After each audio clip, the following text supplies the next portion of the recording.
비바람이 몰아치는 늦은 밤에 한 노부부가 미국의 필라델피아에 있는 한 숙박한 호텔을 찾고 있었습니다. 근데 가보니까 젊은 호텔 직원이 있었는데 아무리 방을 찾아봐도 빈 방이 없는 거예요.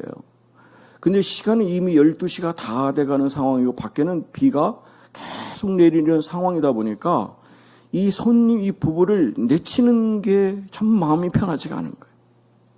그런 상황일 때 이분이 이제 얘기를 했어요. 손님, 빈 객실이 없습니다. 비도 오고 자정이 넘었으니 괜찮으시다면 누추하지만 제가 쓰는 방을 좀 사용하실 수 있으시겠습니까? 그러니까 자기 방을 빌려준 거예요. 그렇게 빌려준 거죠. 그렇게 자신의 방을 내어주는 친절을 베풀었는데 그 부부는 그 직원 덕분에 그날 밤을 편히 쉴 수가 있었습니다. 다음 날 노부부는 감사의 인사를 드리면서 이렇게 얘기를 했어요. 당신은 참으로 친절한 분입니다. 1급 호텔 사장이 되어도 되겠습니다. 이렇게 얘기를 하고 그분이 가요. 그러니까 이분이 아니요, 저는 제가 할 도리만 했을 뿐 제가 한 게 없습니다. 다음에 오시면 꼭 좋은 방을 제가 준비해서 드리겠습니다. 이렇게 했어. 그리고 2년이라는 세월이 흘렀습니다. 2년 후에 이 젊은 직원 앞에 한 통의 편지가 온 거예요. 그 안에는 뉴욕행 왕복 비행기표와 함께 편지가 들어있는데 이랬어요. 나는 2년 전 비바람이 치던 그 늦은 밤 아내와 같이 젊은이 방에서 자고 갔던 사람입니다. 그때 당신이 베풀어진 그 친절을 나는 잊을 수가 없습니다. 이랬어요.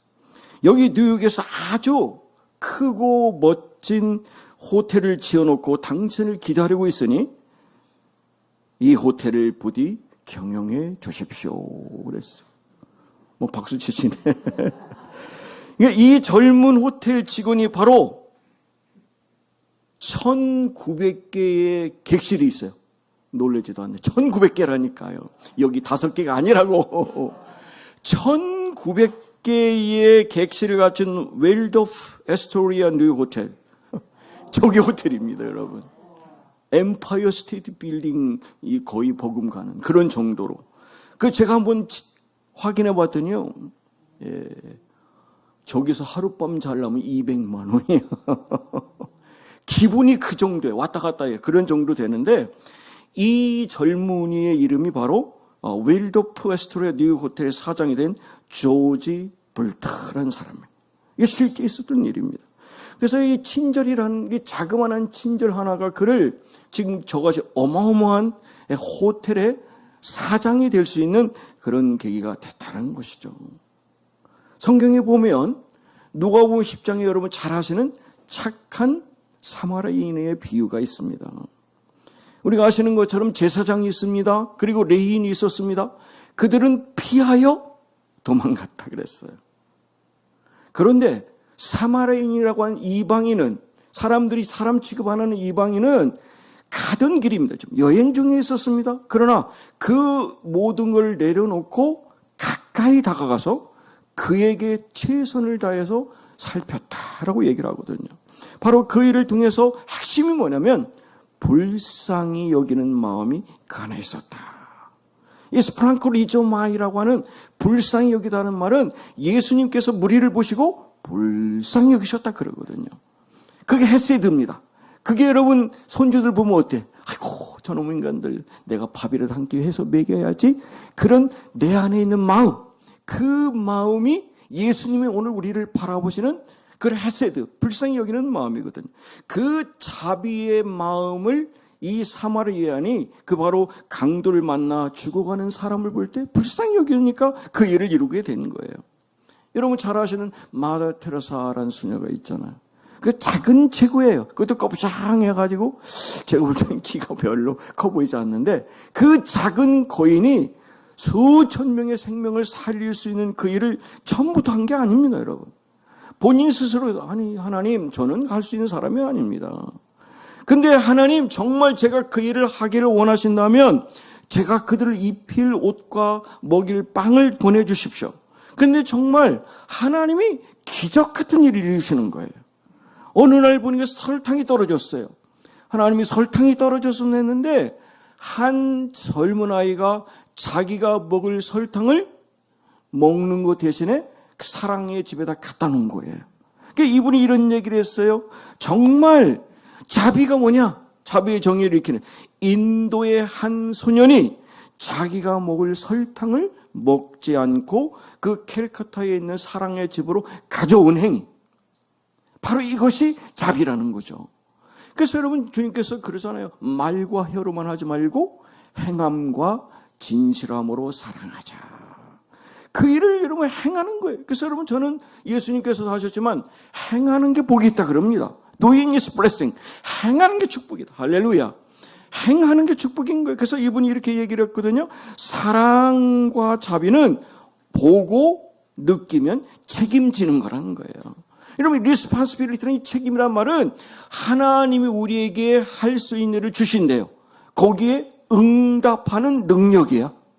어원을 보면 그렇습니다. 그래서 이것은 하나님 주신 말씀이거든요. 그러니까 우리가 내게서 주신 이 직분도 감당할 때 하나님, 내게 주시는 이 부름에 감당하겠습니다 하면 하나님 힘을 주시고 감당할 수 있는 능력을 주시는 줄 믿습니다. 그래서 주님의 역사를 이루는 거죠. 그리고 이 일을 그가 최선을 다해서 돌아본 것을 볼 수 있습니다. 그러면서 주님 뭐라고 하세요? 야, 진정한 이웃이 누구냐? 진정한 이웃이 누구냐? 라고 물어봤어요. 그랬더니 그 대답을 어떻게 해요? 자비를 베푼 자입니다. 그런데 그 얘기했는데 주님께서 아주 유명한 말씀을 하셨어요. 가서 너도 이와 같이 행하라. 할렐루야. 여러분 오늘 말씀을 듣고 가셔서 행하시는 것이 예수 그리스도를 닮는 생활인 줄 믿습니다. 그 은혜를 갖는 거예요. 젊은이들 부르는 찬양 CCM 중에 행복이라는 곡이 있는데요.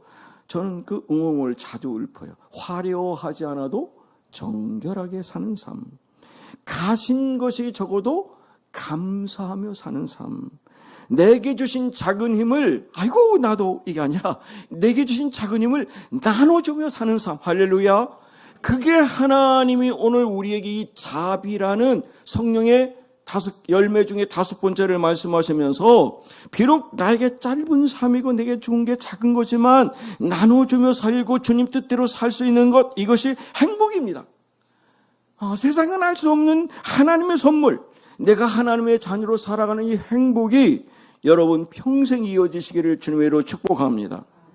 여러분 이 땅에 누가 스스로 낳은 사람 있어요? 독불장군처럼. 누가 아무리 훌륭하고 똑똑하고 잘났어도 다 아버지의 은혜, 어머니의 사랑, 그리고 스승이 계셨고 나와 지금까지 함께했던 모든 사람이 다 나를 나되게 한 은혜의 사람들인 줄 우리가 알고 있지 않습니까? 만약 그렇게 우리는 은혜의 빚진 자라면 하나님, 우리 인간이 여러분 사람인 자를 보세요. 이렇게 인간이 그렇게 생겼잖아요. 서로 의지하게 돼 있단 말이에요. 사이간자 딱 돼 있잖아요. 아하, 나 홀로 살 수 없다는 것이죠. 그러니까 누군가 함께 살아가기 위해서는 사랑을 베푸며 나누는 것, 그것이 오늘 말씀한 이 자비, 친절을 베푸며 사는 것이 우리 인간관계에서 아주 중요함을 성경은 말씀하고 있습니다. 이 자비라는 어원은 크리스토테스 그래가지고 여러분 크리스토스하고 비슷하죠. 그러니까 여러분 자비라는 어원과 크리스찬이라고 하는 이거 같은 이런 부분을 보면 착하게 대한다, 친절하게 대한다, 너그럽게 대한다는 의미가 있습니다. 그래서 이 자비는 하나님의 속성입니다. 하나님께서 뭐라고 해요? 여호와는 긍휼이 많으시고 은혜로우시고 노하기를 더디하시고 인자하심이 풍부하시도다. 할렐루야. 그러니까 하나님의 속성은 자비입니다, 여러분. 긍휼입니다. 헤세드 그 은혜죠. 그래서 아버지가 자식을 긍휼히 여김 같이 여호와께서는 자기를 경외하는 자들을 긍휼히 여기시던다. 할렐루야. 그래서 여러분 우리가 하나님의 속성을 가진 사람으로 그 은혜로우시고 자비로고 노하기를 더디하고 인애 크신 그분을 바라보면 반드시 하나님 축복해 주시는데요. 제가 쉬운 성경을 보니까 이렇게 남을 돌보는 너희는 복이 있다. 그렇게 정성 들여 돌보는 순간에 너희도 돌봄을 받는다. 할렐루야. 여러분 우리가 어려운 공경에 쳤을 때 내가 하나님께 히스기야처럼 바라는 그런 소원을 가지시면 좋을 것 같아요. 하나님, 그래도 제가 가진 거 부족했고 연약했지만 하나님 말씀 가지고 나누고 주 뜻대로 살지 않았습니까? 그럼 하나님이 긍휼을 베푸실 수 있는 마중물이 될 수 있다. 할렐루야. 그러니까 누군가에게 자비를 베푸는 것은 하나님이 하늘에 쌓는 복이고 반드시 하나님이 그 순간 여러분에게 돌봄을 허락하시는 은혜의 자리인 줄 믿습니다. 그래서 사도 바울은 그래요. 찬송하리로다 하면서 하나님은 우리 주 예수 그리스도의 하나님이시고 자비의 아버지시고 모든 위로의 하나님이시다. 그분이 하나님이시고요. 예수님의 성품은 긍휼이시에요. 그러니까 불쌍히 여기셔가지고 고쳐주시고 하늘나라 복음을 전하시면 그들 살게 하신 그 말씀드린 이 불쌍히 여기다는 스프랑클리즈마에는 예수님의 본질이십니다. 본성입니다. 그것을 가지고 그분은 그 일을 감당하신 거예요. 그러니까 하나님의 속성이 자비고 예수님의 속성도 그렇습니다. 그래서 여러분 충성된 대제사장이라고 하시면서 자비의 하나님, 그분이 살아계신 예수 그리스도. 그러니까 예수님 이 땅에 자비를 아주 공의같이 펼치신 분, 그분이 바로 예수님입니다. 그래서 하나님과 같이 예수님도 특별히 성령님도 자비를 속성으로 하고 있는 성삼위일체의 속성이 우리 안에 그대로 유지될 수 있다는 것이 얼마나 축복인가. 그래서 하나님께서는 오늘 우리에게 너희도 자비해야 된다. 사도 바울, 내가 예수 그리스도 본받아 자비한 것처럼 너희도 자비롭게 살아야 된다. 이건 하나님의 명령입니다. 그래서 여러분 누가복음 6장에 보면 이 말씀이 있잖아요. 남에게 대접을 받고자 하는 대로 너희도 남을 대접하라 그랬습니다. 바로 이것이 은혜의 성령께서 오늘 우리에게 이 성령의 열매를 통해서 보여주시는 것이 너희 아버지의 자비하신 것이 너희도 자비하라고 말씀하시고, 예수님은 몸소 시험을 받으시며 고통을 당하셨는데도 불구하고 그는 마지막까지 우리를 사랑하는 그 자비하심으로 십자가까지 지셨다. 바로 긍휼이 하나님의 성품이고 예수 그리스도의 성품이고 불쌍히 여기는 마음, 용서하는 마음, 그리고 누군가를 세워주고 건져주고 도와주는 마음, 이것이 바로 자비의 하나님 예수 그리스도를 통해서 나타나고 있습니다. 여러분, 하나님 마음에 합한 자 하면 우리가 잘 아는 다윗이 있습니다. 다윗은 틀림없이 사울 왕에게 친절을 베풉니다. 우리가 기억하시는 것처럼 사실은 아무 죄가 없잖아요. 백성들이 사울은 천천히고 다윗은 만만이다. 이 소리 들은 순간 사울이 해가지고 이 자기 사이인 그 전쟁의 영웅인 다윗을 죽이려고 10년 넘게 쫓아다니지 않습니까? 3,000명의 최정의 용사. 그런데 그 도망가는 곳마다 다 찾아오는 거예요. 근데 여러분 그 동굴 엥게디 있는 동굴에 들어가 있는데 하루는 사울이 급한 용무가 생겼어. 그래가지고 우리로 말하면 이제 큰 일을 벌이려고 쑥 들어오는데 밖에서 들어가면 동굴 안이 컴컴하잖아요. 하나도 안 보이잖아요. 그냥 가가지고 그냥 본능적으로 바짓가랑이를 내리고 뚝 하고 일을 보는 거예요. 그 순간에 그 안에 누가 있었어요? 400명의 용사와 함께 다윗이 있었다니까요. 그 신하들이 얘기해, 주님, 아니, 주군! 다윗에게 하는 거예요. 주군! 아주 하나님이 천재이루의 기회를 주셨습니다. 그냥 한 칼에 모가지를 날리겠습니다. 누구를? 사울 왕을 모가지를 날리겠다는 거예요. 그러니까 다윗이 허락하면 그냥 사울은 그 순간에 모가지가 댕가닥 날아가는 상황인데, 그런데 다윗은 생각이 달랐어요. 그래서 한 일이 뭐예요? 사울의 그 뒤에 옷자락만 살짝 잘랐어. 이렇게 잘랐잖아요. 여러분, 지금까지 고생하고 도망자로 생각하면 그냥 억울한데 한 칼이면 날릴 수 있는데, 그리고 왕을 죽이고 왕에 오를 수 있는데 왜 굴러온 복을 차나 아마 그 신하들은 원망했을지 모릅니다. 그런데 사울은 복수 대신에 그 친절을 베풀었어요.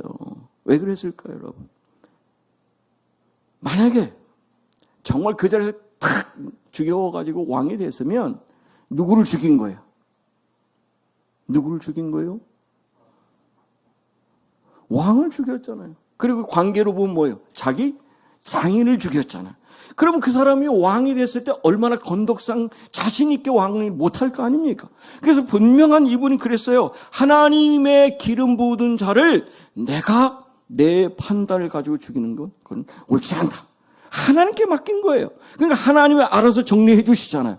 그러니까 여러분, 하나님의 기름 부은 자를 하나님께서 세우시는 일, 그래서 그 일을 하죠. 그 이후에도 여러분 전쟁 중에 사울 왕이 그냥 세상 모르고 자고 있었습니다. 그냥 뭐가지 댕강 날릴 수 있었잖아요, 또. 그런데도 그때는 어떻게 해요? 옆에 있는 창과 물병만 가지고 살짝 와버려요. 그러니까 나중에 사울이 그걸 알았습니다. 그래서 얘기하잖아. 왕이시여, 제가 이렇게 선행을 베푸는데 왜 아직도 저를 못 살게 구십니까? 그러니까 아들아, 네가 맞다, 네가 옳다. 그러면서 자기 자신을 알아요. 그러면서 그런 부분을 선행을 보이지 않습니까? 바로 이런 부분을 보면 하나님의 긍휼을 부르는 마중물은 우리가 이런 자비의 마음을 푸는 거죠. 사무엘상 24장 12절인데요. 여호와께서 나와 왕 사이를 판단하사 여호와께서 나를 위하여 왕에게 보복하시려니와 내 손으로는 왕을 해하지 않겠습니다. 바로 이 일을 통해서 하나님이 판단하게 하셨고 하나님 역사를 쓰게 하셨기 때문에 그 역사를 하나님께서 하나님 마음에 합한 사람으로 다윗의 이 땅에 쓰게 하신 줄 믿습니다. 여러분, 왜 다윗은 스스로 판단하지 않고 하나님 판단으로 이렇게 한 걸음 물러섰을까요? 그 이유는 자신 스스로 원수를 갚는 자가 되지 않기 원했기 때문에 그렇습니다. 가끔은 교회 내에서 갈등이 있는 사람들 얘기를 들어보면 다 상대방이 잘못했어. 그렇잖아요. 그런데 또 그 반대편 얘기를 들어보면 또 그건 아니야, 또. 각자 서로 자기 입장에서 이야기하기 때문에 그래요. 그래서 다윗은 함부로 사울 왕에게 복수하려 하지 않은 겁니다. 다윗은 하나님의 사람이죠. 성령의 사람입니다. 용맹한 군인이기 때문에 정말 단칼에 죽일 수 있었지만 하나님의 뜻을 거스리는 것은 그 하나님 앞에 온전하게. 그래서 나는 결코 내 손으로 왕을 해하지 않겠다. 아무리 못난 왕이라도 나 자신이 칼을 들고 위에 있는 권세를 파하지 않겠다. 그러니까 하나님이 그를 그렇게 쓰시는 거예요.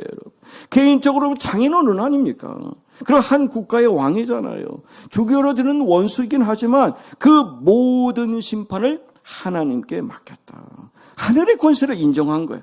하나님의 능력을 인정한 거예요. 바로 이런 부분을 통해서 하나님, 저에게도 그런 마음을 주시옵소서. 내 판단에 옳고 그름을 가지고 하면 하나님 노릇을 내가 한 거야. 하나님 분명히 하잖아. 심판은 누구한테 맡겨라? 나에게 맡겨라. 그분이 심판하시는 거예요. 그래서 그분 앞에 우리가 여러분 내 의지대로 하면 그는 죄악을 저지른 거기 때문에 성령의 열매인 친절이 우리 안에 머물 공간이 없는 거예요. 그 일을 여러분 이 기간에 감당하시는 저 여러분 되시기 원합니다. 제가 말씀드렸잖아요. 환경과 상황은 여전히 똑같아요. 근데 저는 요즘 계속 그런 은혜를 받게 하시거든요. 똑같은 상황인데 제가 그거를 극복하는 거야. 확 올라오는데 내가 지금 성령의 열매를 가지고 설교하고 있는데 오래 참음했는데 참아야지. 환경을 이겨야지. 그리고 이런 마음을 가지니까 그 상을 넘기는 거예요. 예전 같으면 넘길 수 없는 건데 내가 넘어가줘요. 이해가 돼요. 할렐루야. 그 일을 여러분이 하실 수 있다면 여러분은 최고의 성령의 열매를 지금 맺고 있는 줄 믿습니다. 그 일을 감당하시는 거예요. 여러분 작은 거지만 그것이 나에게 열매를 맺어지면 여러분이 풍성한 성령에 충만한 사람으로 하나님을 세우실 줄 믿습니다. 로마서 12장 19절인데요. 내 사랑하는 형제자매 여러분, 너희가 친히 원수를 갚지 말고 하나님의 진노하심에 맡기라. 기록되었을 때 원수 갚는 것이 되겠으니 내가 갚으리라고 주님이 말씀하셨다. 할렐루야. 이게 바로 다윗이 사울을 그렇게 살려준 겁니다. 메시지 성경의 6장 35절 이 말씀을 제가 한번 읽어보면 이렇게 말해요. 내가 너희에게 말한다. 너희 원수를 사랑하여라. 보상을 바라지 말고 돕고 베풀어라. 내가 장담한다. 절대로 후회하는 일이 없을 것이다. 우리 아버지께서 친절하시니 너희도 친절하여라. 할렐루야. 바로 이것이 그리스도인으로서 우리가 다른 사람을 비판하지 않고 끌어내리는 사람이 되기보다는 그를 세우고 그를 세우는 그 덕을 세우는 일에 앞장서야 될 이유가 그 안에 있는 줄 믿습니다. 오늘 본문을 이제 잠깐 나누고 마쳐야 될 것 같습니다. 여러분 사무엘하 9장을 보면 하나님의 도우심으로 통일의 왕국을 이룬 이 다윗 왕이 사울 왕의 자손이 남아있는지를 지금 신하들에게 물어보고 있습니다. 그랬더니 사울의 손자고 자기의 정말 친했던 요나단, 다윗과 요나단이 아주 절친 관계였잖아요. 그 요나단의 아들 무비보셋이라는 사람이 있다는 걸 알았어요.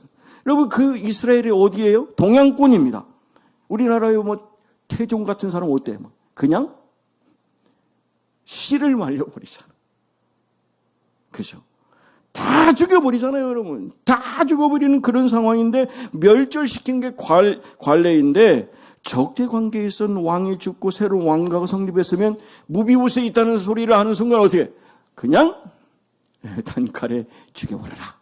그게 여러분 그 당시에 여러분 관례입니다. 그러니까 여러분 이 무비보셋이 다윗 왕이 자신을 찾는다는 소리를 들었을 때 아마 천이 놀래 자빠졌을 거예요. 아, 이제 내 생명은 끝났다라고 생각했을 거예요. 그런데 여러분 뜻밖에도 다윗은 너무 무한대하잖아요. 사울 왕이 가졌던 모든 토지 재산을 다 그대로 주잖아요. 그대로 주면서 그 왕과 함께 먹을 수 있는 왕자들이 누리는 모든 특권을 그대로 회복시키는 이 놀라운 특권의 자비를 베풀었다라는 것이죠. 그럼 도대체 다윗은 무엇 때문에 이렇게 자비를 베풀었을까? 맛을 봐야 맛을 안다고 그러잖아요, 여러분. 다윗이 자기 자신의 모습을 보면 하나님의 자비 아니면 이렇게 살 존재가 아니거든. 그러니까 자기는 그런 존재인데 하나님이 나를 이렇게 하나님의 은총, 오늘도 그러세요. 내가 은총을 베푼다 안 했어요. 뭐라고 해요? 내가 그에게 하나님의 은총을 베풀겠다 그러지 않습니까?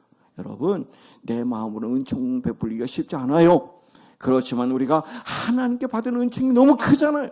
그 빚진 자로서 산다면 누군가에게 평생 감사하고 여러분 나누고 베푸는 이런 부분을 당당하게 할 수 있는 게 저와 여러분의 은혜인 줄 믿습니다. 우리가 그렇게 살아가는 거예요. 우리가 은혜로 구원을 받았잖아요.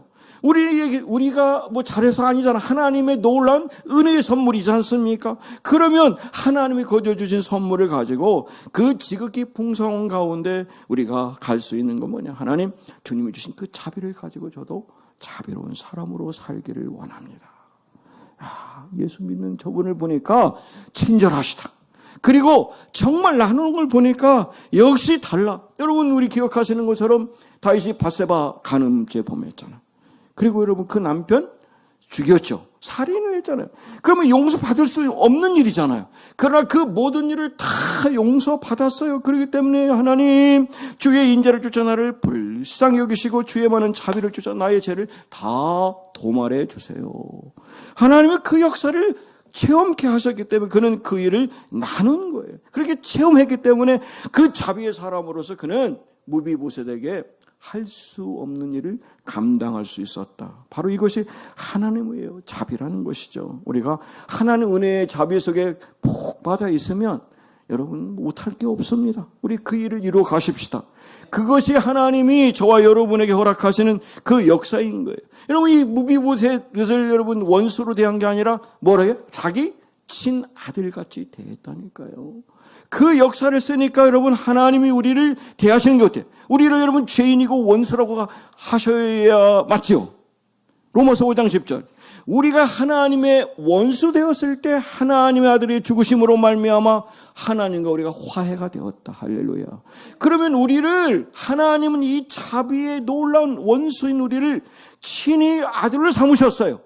그럼 맏아들 삼으셨어요? 하늘의 공동상속자가 돼 예수님과 동일한 상속을 받는 우리를 만드셨다면 우리가 여러분 뭐를 다 나누는 게 여러분 거리낌이 없어요. 그러니까 다윗은 다 나눌 수 있는 그런 마음이 있었기 때문에 원수 관계에 있는 그 관계도 화목제물로 그리스도를 들이신 그 마음을 알기 때문에 화목한 관계를 세우기 위해서 원수라고 할 수 있는 사울 왕의 손주를 친히 자기 왕자처럼 대했다. 할렐루야. 그러면 원수가 여러분 자녀가 될 수 있습니다. 그게 여러분 지금 손양원 목사님 삶의 스토리 아닙니까, 여러분? 그분은 항상 기도하셔서 하나님, 제가 마지막 그 순간까지도 그 사람들을 사람같이 보지 않는 눈이 생기지 않도록 저를 불쌍한 눈으로 주십시오 그랬어요. 그러니까 마지막까지 그분은 한 사람 한 사람을 정말 예수님의 그 긍휼의 마음을 가지고 섬긴 거예요. 그러니까 우리가 그분을 존경하고 그분의 사랑으로 그 많은 사람들이 손양원 목사님 하는 거예요. 바로 이것은 그 은혜를 체험한 사람은 가능할 수 있어요. 우리 여러분 기억하시는 누가복음 15장에 돌아온 탕자의 얘기를 기억하시잖아요, 여러분. 거짓골로 돌아왔어요. 재산 다 탕진했어요. 너 같은 놈 왜 돌아? 절대로 돌아와. 내 눈에 흙 들어지면 안 돼라고 아버지가 얘기 안 하셨어요, 여러분. 그냥 막 쫓아가십니다. 가가지고 막 얼싸안고 입 맞추고 모든 걸 다 복귀시켜 주시잖아요. 이 왼수야 꼴보기 싫으니까 당장 내 집에서 나 안 하셨습니다, 여러분. 죽었다가 다시 사는 아들이다. 그럴 마음을 가진 그 아들을 회복하는 것은 바로 이 무비보셋을 통해서 우리가 바라본 하나님, 저는 무비보셋과 같은 존재인데 하나님 저를 이렇게 하나님의 자녀로 삼으시고 그 놀라운 은혜 가운데 세우셨사오니 종문을 그랬잖아. 이 개 같은 나를 어찌 왕이시여 저를 이렇게 살려주십니까 하잖아. 자기 자신은 정말 부끄러운 존재라는 거예요. 그러나 하나님은 분명히 무서워하지 마라. 내가 네 아버지 요나단으로 말미암아 너에게 하나님의 은총을 베풀리라. 할렐루야. 우리 그렇게 살아가십시다. 바로 이것이 긍휼의 마음을 갖는 거룩한 가족의식을 가진 하나님의 사람 다윗이 하나님 마음에 합한 사람으로 쓰임받은 줄 믿습니다. 죄로 인해서 죽을 수밖에 없고 절망 가운데 있는 나에게 이 엄청난 은혜를 베풀어 주신 이 얘기가 여러분 무비보셋의 얘기가 아니죠, 여러분. 오늘 우리의 이야기 아닙니까? 그러니까 우리가 이런 시각을 가지고 전도할 때 사람을 봐야 돼. 나와랑 아무런 관계도 없는 사람이 아니라 예수를 믿으면 그 사람이 뭐가 돼요? 하나님의 자녀가 되잖아요. 우리와 같이 하늘나라 같이 가잖아요, 여러분. 하늘나라 별을 달잖아요. 그러면 여러분 하나님의 그 자녀로서 내 형제가 될 사람을 믿음의 눈으로 바라보면 그 영혼이 불쌍히 여겨지잖아요. 그 사람 같이 하늘나라 가야 되지 않겠습니까? 그 일을 감당하는 것, 그것이 저는 가족의식을 가진 저와 여러분이 누군가 한 사람을 사랑하기 위해서 그들을 세우고 그들을 위해서 복음을 전하는 저와 여러분 되시기를 원합니다. 하나님께서 오늘 우리에게 이 말씀을 통해서 보여주시는 거예요. 여러분 십자가를 한번 생각해 보세요. 하나님의 그 자비의 아주 그냥 절정적인 사건이 십자가 사건 아닙니까? 바로 십자가에서 그 몸을 던지신 그 사건을 통해서 하나님은 우리를 완전히 회복시키는 그 사랑, 그래서 하나님이 세상을 이처럼 사랑하셨단 말이에요. 독생자를 주신 믿는 자들의 영생을 얻게 하려 하십니다. 하나님이 그 아들을 세상에 보내신 것은 세상을 심판하러 온 게 아니라 그런 말미암아 세상을 구원받게 하기 위함이다. 할렐루야. 이 일을 여러분 감당하셔야 됩니다. 저는 시골에서 제가 이번에 갔다 왔습니다. 김상호 전사님이 아마 오후에 보고할 텐데 정말 그분들이 1년 됐습니다. 지금 1년 11개월 됐는데도요. 지금 가는데 똑같이 만나줘요. 사람들이 막 놀래요. 아니 저 친구들 가네드에 놀랜다니까. 다른 동네 여러분 가가지고 일주일간 죽으라고 막 전도해봐요. 네, 속된 표현으로 죄송해요. 쌩 깐다 그러잖아요. 아는 죄도 안 해요. 아무리 뭐 가다가 아무 죄 안 한다 그렇게 해가지고 전도가 되지 않습니다, 여러분. 적어도 그분들과 여러분 관계를 형성해서 돌봄과 관계에서 그냥 그런 친밀한 관계가 되지 않으면 안 돼요. 그러니까 여러분 제가 한 화갈이라는 그 지역을 그 아이들 데려간 그 선생님 두 분이 있는데 그분들이 똑같이 고백한 게 뭐냐면 목사님이 얼마나 많이 거기다가 사랑과 눈물을 쏟았는지를 자기들이 너무 절실히 느꼈다는 거예요. 맞는 말입니다, 여러분. 어떤 사람을 만나도 저는 아주 친하게 지내요. 저 친구가 놀랬을 거예요. 제가 말도 그냥 굉장히 시골처럼 하고 막 이렇게 하거든요. 그래서 놀랬지, 그랬더니 놀랬대요. 그런데 거기 가서 그렇게 하는 거예요, 여러분. 눈높이를 맞춰. 예수님도 그래서 여러분 그렇게 눈 맞춰서 하신 거예요, 여러분. 그 일을 감당할 때는 여러분 나를 내려놓으시고 그 길을 가셔야 됩니다. 그게 뭐예요?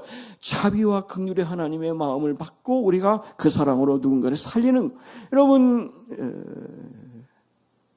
시간이. 이 얘기 한번 할게요. 옛날 진나라 때 환농원이라는 사람이 배를 타고 청나라로 가고 있었습니다. 근데 이 배를 타고 가다 보면 피곤해가지고 이 사람이 양쯔강 삼협이라는 곳에서 잠시 머물러 쉬었습니다. 쉬었는데 숲에서 이렇게 내려오다 보니까 원숭이 새끼가 있는 거야. 원숭이 새끼가. 이쁘잖아. 어린 건. 어린 건 다 이쁘잖아요. 그래서 이쁜 거 한 마리를 하나 살짝 가지고 왔어. 이뻐서. 그리고 배를 탔어요. 배를 타고 이제 오는데 뒤에서 끽끽끽끽 소리가 들려. 뭔가 하고 봤더니 어미가 그 밖에 다른 데 있다가 자기 새끼가 하나 사라졌거든. 그 새끼를 찾아서 막 쫓아오는 거예요. 그러니까 뭐 지가 뭐 쫓아와봐야 얼마나 오겠냐 갖고 그냥 더 빨리 배를 몰고 갔거든요. 근데 이 아이가 그럴수록 더 그냥 죽을 똥만 활동하면서 그 애미가 소리를 지르면서 그 새끼를 찾으려고 온 거야. 결국에 여러분 이게 그 가까운 폭이 좁은 이 공간인데 얘가 탁 올라탔어. 배에. 애미가 자기 새끼를 보려고. 그 새끼 올라가서 자기 새끼를 잡는 그 마주하는 그 순간에 애미가 탁 거기서 그냥 죽어버린 거예요. 그러니까 이 사람들이 이거 참 이상하다. 그래가지고 그 자리에서 이 원숭이 애미를 배를 갈라봤어. 그랬더니 그 안에 뭐가 창자가 다 끊어졌어. 탁탁탁탁. 그걸 뭐라 그래? 단장의 미아리 고개 그럼 들어보셨어? 그러니까 창자가 끊어졌다는 거예요. 얼마나 자식을 사랑하는 마음이었으면 창자가 끊어져서 결국 죽었다는 거예요. 이게 예수 그리스도의 십자가의 사랑의 하세드가 바로 단장이라는, 이 장이 끊어질 만큼 우리를 사랑하시는 하나님의 사랑이 있었기에 오늘 우리가 있는 거예요, 여러분. 그 은혜에 감격하셔야 돼. 그 은혜에 감사하셔야 돼. 아, 나는 빚진 자구나. 그래서 사도 바울이 그 생명 걸고 로마에 가기를 원했고 마지막까지 그 사명을 감당한 거예요. 그런 희생이 있었기에 저와 여러분 이곳에 있습니다. 성령은 지금 우리를 위해 탄식하고 계세요. 생명을 살리는 일 너와 내가 해야 된다.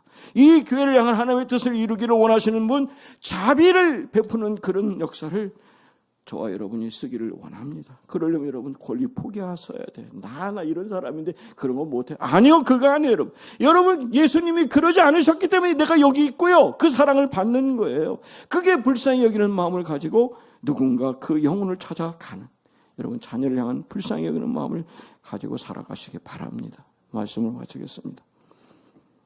목사님, 저는 나이도 들고 가진 것도 없고 그래서 난 나눌 게 없습니다. 그렇게 얘기하시면 안 됩니다. 여러분, 나눌 게 있습니다. 여러분, 복음 전하시면 되잖아요. 복음 전하시는데 여러분 돈 들어갑니까? 여러분 뭐가요? 전화하시면 되고 여러분 편지 쓰시면 되고 얼마든지 가능하잖아요. 그들을 살리는 일, 손양호 목사님이 그런 정성을 가지고 섬기니까 지금까지 여러분 그 많은 분들이 존경하잖아요. 그런 불쌍한 마음을 가지면 하나님이 역사하실 줄 믿습니다. 저와 여러분이 그 일을 쓰시라고 이곳에 세우셨고 오늘 제가 이 입을 통해서 스피커로 사용하게 하신 줄 믿습니다. 그래서 진정한 자비와 친절은 하나님의 선물입니다. 할렐루야. 성경에 뭐예요? 물 한 그릇만 소장에게 주어도 어떻게 해? 내가 반드시 그 상을 잊지 않고 채워주시겠다. 할렐루야. 결코 상을 잊지 않는다는 거예요. 그렇게 친절하라고 말씀하고 계세요. 그게 복의 통로가 되는 겁니다. 우리 그 일을 잘 감당하셔서 정말 여러분 가정에 복이 되고 여러분 삶을 하나님 책임주신다고 하거든요. 우리가 이런 자비를 베풀면 우리 이름이 복을 받고 우리 재산이 복을 받고 자손이 복을 받고 하는 사업이 복을 받는다고 말씀하세요. 성경에 보면 다 나와 있거든요. 그렇게 얘기합니다. 너는 반드시 그에게 구제할 것이 구제할 때는 아끼는 마음을 품지 말 것이나 이로 인하여 내 하나님 여호와께서 내 범사와 내 손으로 하는 바에 내게 복을 주시리라. 할렐루야. 무엇을 하든지 복을 그 위에 퍼부으신다. 그리고 오래 사시기를 원하시는데요. 미국의 한 심리학 그 교수가 실제 연구하는데요. 브라운 유니버시티의 심리학 교수인데 5년간 연구를 해봤대요. 무작위로. 그런데 나눠준 사람이 훨씬 장수했다네. 할렐루야. 나눈 사람들이 훨씬 장수했대요. 여러분, 그게 우연한 얘기가 아니라, 여러분 성경, 여호와께서 저를 보호하사 살게 하시리니, 다른 사람을 나누니까 잘되게 하시고 복되게 하셔서 장수하게 하신 줄 믿습니다. 그래서 누가복음 6장 38절인데요. 주라 그리하면 너에게 줄 것이니 곧 후히 되어 누르고 흔들러 넘치도록 너에게 안겨주리라 하면서 하신 말씀이 너희가 헤아리는 그 헤아림으로 말미암아 너희도 도로 헤아림을 받는다. 여러분이 나누시고 베푸는 만큼 하나님은 따따블로 갑절로 채워주신다는 거예요. 그게 여러분 하나님의 역사인 거예요. 그것이 하나님께서 막 누워 막 그냥 흔들어 주신다잖아. 장사들 그 한 마리에다 쌀 뜨는 거 제가 예전에 봤거든요. 그냥 팔 때는 살살 막 얹어. 그래가지고 올라간 것도 아닌데 막 그걸 확 퍼버려. 그 집에 갖고 가보세요, 여러분. 한 대박 이상 빠졌어. 근데 친한 사람 오잖아. 그러면 막 올려. 막 싸. 그러고 더 올려. 그러고서 주고서 또 옆에 거 퍼서 줘. 그러면 한 3대 더 간 거야. 하나님이 오죽하면 이런 비유를 들면서 그러시잖아요. 누르고 흔들어 넘치도록 너희에게 안겨주겠다라고 말씀하시잖아요. 우리 그런 복 받으십시다. 천국에서도 하나님의 사람을 쓰실 줄 믿습니다.